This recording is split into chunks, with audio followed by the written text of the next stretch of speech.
Okay, so this is actually our second 3-4 video. Our first one I thought had gone on long enough, and it covered objectives 1 and 2. Okay, I want you to keep perspective when we do these videos. I know that they're 15, maybe 20 minutes a piece, but I want you to think about how much time I would normally spend going over these in class. It would be the same amount of time, okay? So please don't feel like I'm wasting your time. I guarantee you I'm not. These are valuable for you. I really feel that way, or I wouldn't be doing them as I am. So please, please, please take advantage of them and encourage your friends to when they're saying they don't understand. All right, so first video we focused on objectives 1 and 2, solving exponential equations. In this one we are going to focus on 3, 4, and hopefully 5, solving logarithmic equations, and then 5 is the build, and we're going to use objectives 1 through 4 within objective 5. Okay, so we're going to start up with objective 3 and example 6, solving logarithmic equations. And we're going to have 2 strategies for solving logarithmic equations, just like we had 2 strategies for solving exponential. The first strategy is using the definition of a logarithm to solve logarithmic equations. And if we look at example 6a, the log of x plus 3 base 4 is equal to 2. Okay, so whenever you solve these and whenever I work with you on them and you have a question about it, I'm going to ask you whether it's with solving exponential equations that we already talked about or solving logarithmic equations here. I'm going to ask you, where is your x? Locationally, where do you see it? Okay, with exponential, the x is up there in the exponent. With logarithmic, it's inside the log. Okay, the grouping is showing you the x is inside the log. So like with exponential, we had to get it out of the exponent to be able to solve. Here we've got to get it out of the log. One way to do that is to use the definition of a logarithm. Okay, and let me just flip over to that and to show you what that means. Okay, what that means is we are going to write this in exponential form. Okay, that's what it means by use the definition of a logarithm. The log of m base b equals c, remember that can be rewritten as m equals b to the c power. M equals b to the c power, or b to the c equals m. Okay, we're going to be using that here. All right, so what that means for us, this could have been a question on the 3-2, I think, quiz. Rewrite this in exponential form. So we're going to bring the 4 over and write it as x plus 3 equals 4 to the second. It's really important that you get that order correct. X plus 3 equals 4 to the second. And they have it written as 4 to the second equals x plus 3. I like to keep the x plus 3 where it is and just think about moving the 4 over. Now we have an equation to be solved. Okay? Answer here is x equals 13, or that's the suggested answer from the solving process. Now logarithms are funny. I want you to remember that they have a specific domain. Logarithms, remember, have that y-axis as a vertical asymptote, and their curves extend out into positive infinity as far as x is concerned forever. So you need to make sure with logarithmic functions that this answer works. And that's why you're going to see us with the next few examples checking every answer. We didn't check with exponentials because their domain is negative infinity to positive infinity. So any x would work. Logarithms, that's not the case. Okay, the domain will change based off of some transformations. So we want to check either by confirming through the domain that this works or just by directly substituting. And so that's what's going to go on right here.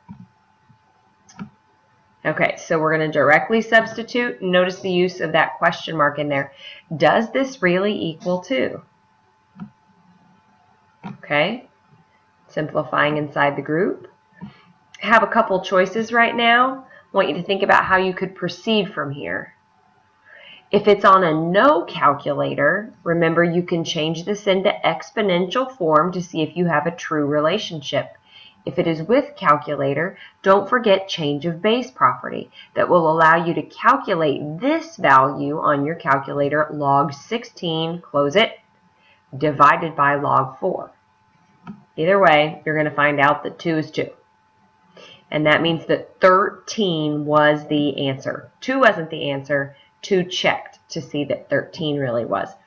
With our domain, what you would have to do is check the x plus 3 that's inside the log. Make sure, see what's going to make those equal to 0. Okay, and that's going to be x's need to be greater than negative 3. So you can use this to say, all right, I'm going to put this up here because I realized that my face was probably just covering it up. Does 13 fit this set? Is 13 greater than negative 3? Yeah, so that's a second way to check it. You can go through and do the calculations, or you can use domain, which is what I have right here. You can use domain to check. Okay, either way. All right, let's move on. Okay, part B, still in example 6. You notice we have something else thrown in, and it's not that, I suppose natural log versus log, that's one thing, but the big thing is the 3 out here. You have a couple of choices as to how to deal with the 3. Some of you might have been thinking, ooh, power property, I can put this up and make it the natural log of 2x cubed. Totally fine. You can do that. You're going to have to take a cube root later on. If you're willing to do that, that's fine. Another thing you can do is just divide the 3 away and make it the natural log of 2x equals 4. Totally up to you. Then we need to get the x out of the natural log. Remember, I'm going to ask that question. Where is the x? It's in the log. Let's get it out. Okay, one way to do that is by converting it into exponential form. So they're showing you this step in here. Notice they're saying this step is optional. You don't have to show this step, but if you need it to think, to remind you of what to do, then show it. The natural log is just the log with a base of e. Seeing that e can help you remember, ooh, I need to move the e to the other side to make it 2x equals e to the 4th, and then x is equal to e to the 4th over 2. Don't forget to check it, either with the domain check, like I showed you a minute ago. Domain 2x would have to be greater than 0, which would mean that x would have to be greater than 0. And you can check e to the 4th over 2 to make sure it's greater than 0, and it's a positive number to the 4th divided by 2 is going to be greater than 0, so it's going to work. Or you can plug it in and check it that way with your calculator or following through the steps on your own as we've shown you here. But 12 is 12, that's true. So that means that your answer really was e to the 4th over 2 equals x. Okay? There's our answer. All right. Let's go on. Okay. So I'm just going to we're going to keep building. Going to keep throwing new stuff at you. You will see the new stuff on your Math Excel assignment, and you will see it on the quiz for this section. The log of x base 2 plus the log of x minus 7 base 2 is equal to 3. It's important that these two are both base 2's. If they're not both base 2's, then we're not going to be able to do what we're getting ready to do. Okay. So when we look at this, if we are going to use this property that we used before where we took the e over and made it e to the 4th equals 2x, or 2x equals e to the 4th, we have to have a single logarithm. One logarithm, okay? The book shows it like this. Well, I thought they did. Yeah, anyway, I'll show it to you in a minute. I have that back here. Yep, okay, so number 1 says express the equation in the form log m base b equals c. That means one log, one condensed log. Okay, so you're going to get some practice with your condensing again.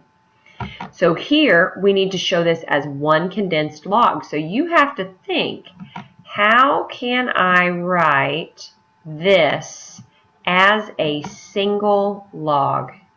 Okay, I want you to notice there's a plus in between two logs. And what does that mean we do within if we were to condense? It means we're going to multiply. Okay, you can skip this step if you want. Oh, well, hold on. Got to have something written there. What I was meaning you could do is you could write this as the log base 2 of x squared minus 7x. You could write it like that instead of having it as x times x minus 7. Either way. Okay, but now that it's condensed, now you can go through and rewrite it as 2 cubed is equal to x times x minus 7. Okay, at this point you reevaluate and you say, what kind of equation do I have now? Okay, and hopefully you'll see that you actually have a quadratic equation. And then you've got to go through your mind and say, okay, so I'm solving a logarithmic equation, but I have to use what my strategies for solving quadratics at this point. So x squared minus 7x, let's make that equal 0, because when we solve quadratics, that's what we do if we're going to solve with factoring or completing the square. No, sorry, factoring or quadratic formula. Okay, then we can factor, set each factor equal to 0, and find that x could be 8 or it could be -1. Remember, we need to check this. So we're going to check one at a time. First thing we're going to check is the 8.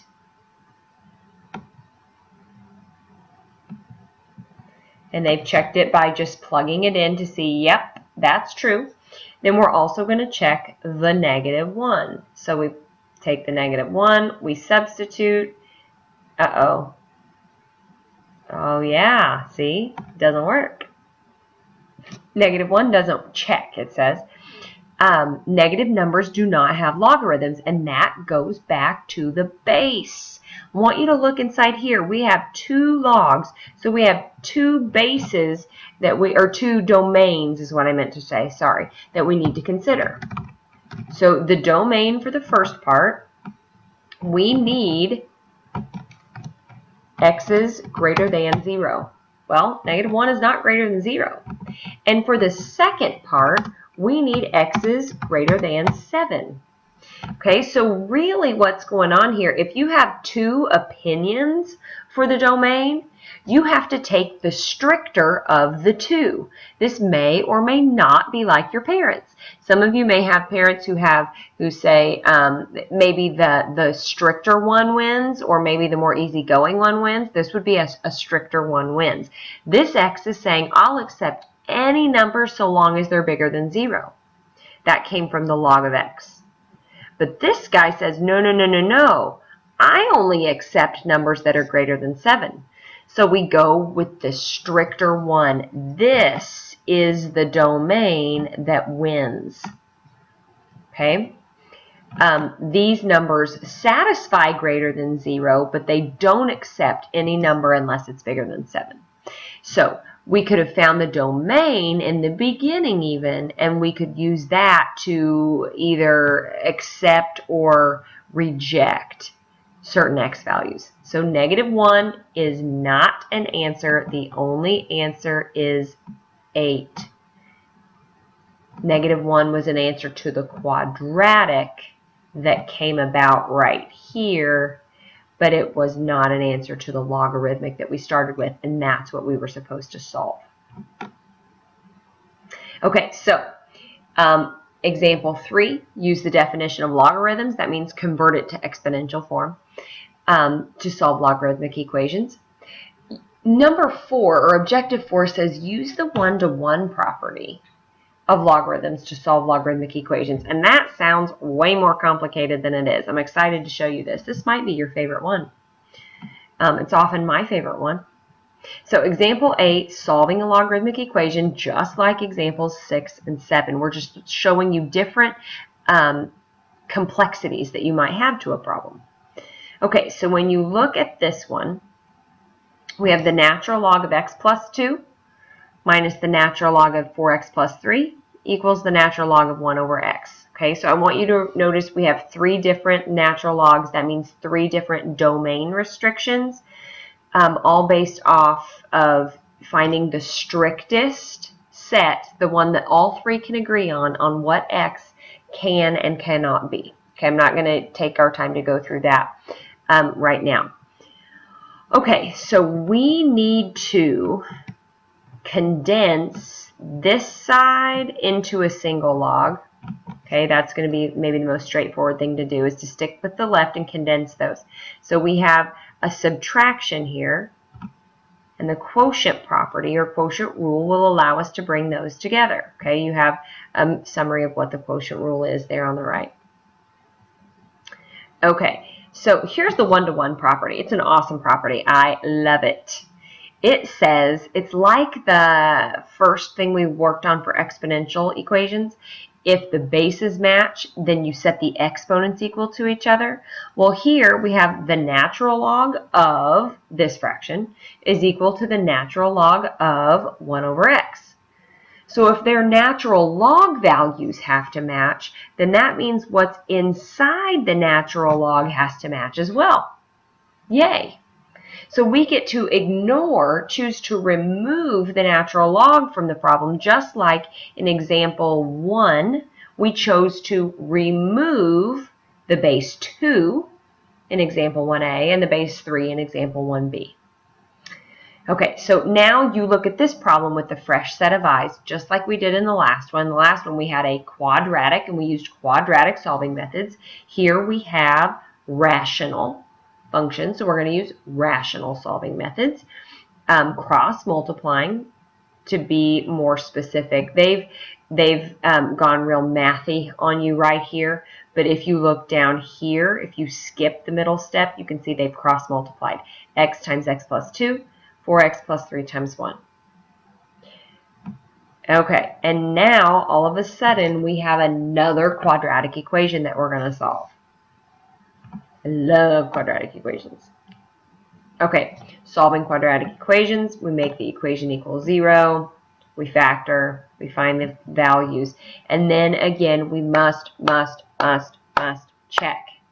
We've got to check to make sure that all 3 logs in this case are happy with x equals 3 and x equals -1. Some of you might be looking up here right now saying, oh, I know one of those isn't going to work. Oh, I thought I had the check here. I guess I don't.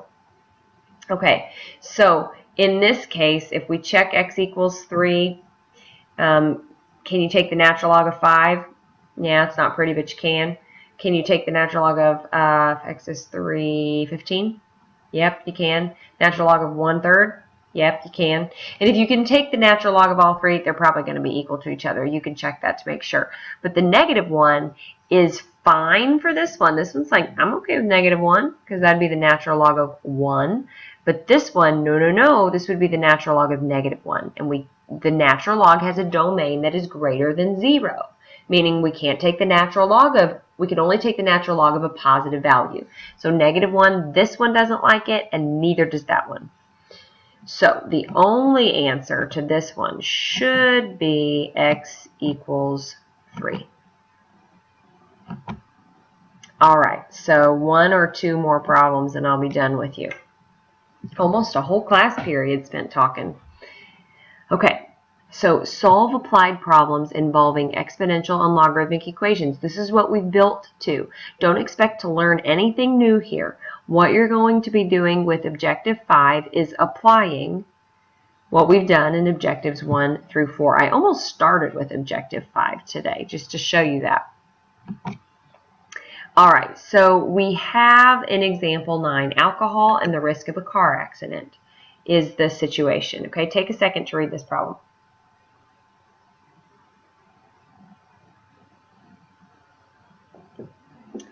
Okay, so the risk of having a car accident increases exponentially. When you hear that word exponentially, you should see it. Well, you should see it showing up as an equation like this, okay, exponential equation.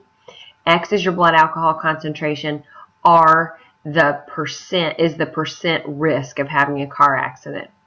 Okay, so the two questions are, what blood alcohol concentration corresponds to a 17% risk of a car accident? And how is this shown in the graph of R in figure 3.20? I did not copy figure 3.20. I'm just letting you know, or screenshot it, so you can look in your book for that. All right, so 17%. Let me help you focus a little bit better. Okay, so what we're going to do here, R equals 6 times e to the 12.77x. Okay, and we want to know 17% risk. So we're substituting R, we're saying that equals 17. All right, now we have an exponential equation to solve. And we're going to use the strategies that we talked about back in objectives 1 and 2. So we're going to isolate the e to the by dividing both sides by 6. I want you to look back at your choices for solving an exponential. Like bases? Nope.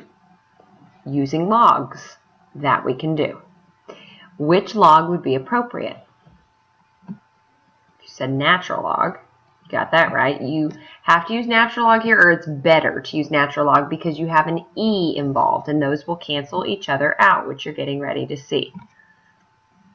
Okay, and then we can divide both sides and get approximately 0.008, which means for a blood alcohol concentration of 0.08. That would be the legal limit, I believe, still in the state of Indiana for adults 21 and over. The risk of a car accident is 17%. Okay, so this may be how our legislators went through and they said, what is an acceptable risk? What is an acceptable risk for people who are choosing to drink responsibly and get on the road? And they chose that acceptable risk to be 17%. Maybe you think that's okay, and maybe you think it's not. But this is shown in the graph of figure 3.20. Okay? All right. Let's go back to this compound interest formula. A lot of us had a hard time with it when we went through 3.1 was where this showed up. And we have this formula. I want to remind you that A is like the final or accumulated amount. P is the principal or the amount of money you started with. R is your interest rate. T is your time. But this N is the one that people had issues with. N is how many times you compound each year. So if it's annually, N is 1. If it is monthly, like you see right here, N would be 12. If it's semi-annually, twice a year, that would be 2. Okay? So this formula is not terribly difficult if you just know what each of the pieces mean. In this case, we are supposed to find out how long it's going to take our money, our $25,000, to grow to $500,000. 9% compounded monthly, meaning N is 12. R will be 0.09. Okay, and we have that right here. Now it said how long. That should be a dead giveaway that we're looking for time. Man, I'm short. And time is up in the exponent, so that's hard to reach. We're going to have to use a strategy to reach it. Okay, first thing we're going to do is clean this mess up. So let's divide both sides by 25,000. There we go. And let's go ahead and add 1 plus 0.09 over 12. Okay, sometimes that'll be a nice number and sometimes it won't. In this case, it was a terminating decimal, so we can live with that. Divide it. We cannot multiply the 25,000 to that because the 12 to the 12t power is only on the 1.0075. It has to be divided away. The 25,000, that is. Okay, so now we are to this point where we've isolated our exponential expression, And now we need to get to that t. We're going to do it by inserting a log, unless you know how to rewrite 1.0075 and 20 with the same base. I surely don't. Fielder's choice on if you want to write down natural log of both sides or log of both sides. You just have to make sure if when you're typing it in your calculator that you type in you use the LOG button or the LN button, and that you write the same thing on both sides. But otherwise you can choose. Okay, bring the 12t down and then divide both sides by 1.0075. Make sure, and by 12. Make sure in your calculator, this can be tricky, make sure that you use an Inspire so that you can see what's going on. But also with your scientifics, probably going to be best to do this 12 times natural log in the bottom first, and then do natural log 20 divide by answer. You can also make sure you put parentheses around the 12 and after the 1.0075. Otherwise, your calculator is not going to understand. Please, please, please type this in. Make sure you're also getting 33.4 years. Okay, one more. Just going to set it up for you. This time we have fair or poor health by annual income. So this is suggesting that there is a correlation between your annual income and how fair or poor your health is. Okay, and I think you can see on here that the study is suggesting that the more money you make, the less people are reporting a fair, which isn't good, a fair or a poor health. But here is the function that's used to make that bar graph. F of x equals 54.8 minus 12.3 times the natural log of x. And we want to know at what level, what annual income corresponds to 10% of people reporting the lower levels, the fair or the poor health. So the 10%, the percent is our y value. Sorry, flipping back one more time. Nope, that's not what I wanted. I meant to show you this. Percent of people reporting fair or poor health, that's on the y-axis. So that means that's going to be our y value, our f of x. Okay, so 10 equals, and again, we have this logarithmic equation we're going to solve. We need to isolate the log. So we're going to do that by subtracting the 54.8, dividing by negative 12.3. So we have 44.8 over 12.3. Doesn't turn out to be a real pretty number. But we just need to get the x out of the natural log. This next step is an optional step. And take e to both sides. So make sure when you put this in your calculator to figure out what that income would be, that the 44.8 over 12.3, that whole thing is up in the exponent and not just the 44.8. It is so important that you are typing these things into the calculator that you're going to be using on the quiz to make sure that you are getting the right decimals now and not when you get your quiz back and you obviously weren't typing them in correctly. So 38. About $38,000 corresponds to 10% of that population reporting fair or downright poor health. Okay, I think that's all. So it's been a long evening. 3.4 Math Excel. This is due Wednesday morning. December 10th, okay? So make sure that you get those done so that you can get full credit on all of those by then. Tuesday will be a group day for 3.4. Then we're going to go into 3.5. 3.5 is just really a continuation of 3.4. We're still going to be solving exponential and logarithmic equations. I'm going to show you some specific applications, though, of exponential and logarithmic equations. And then that will do it for us for Chapter 3.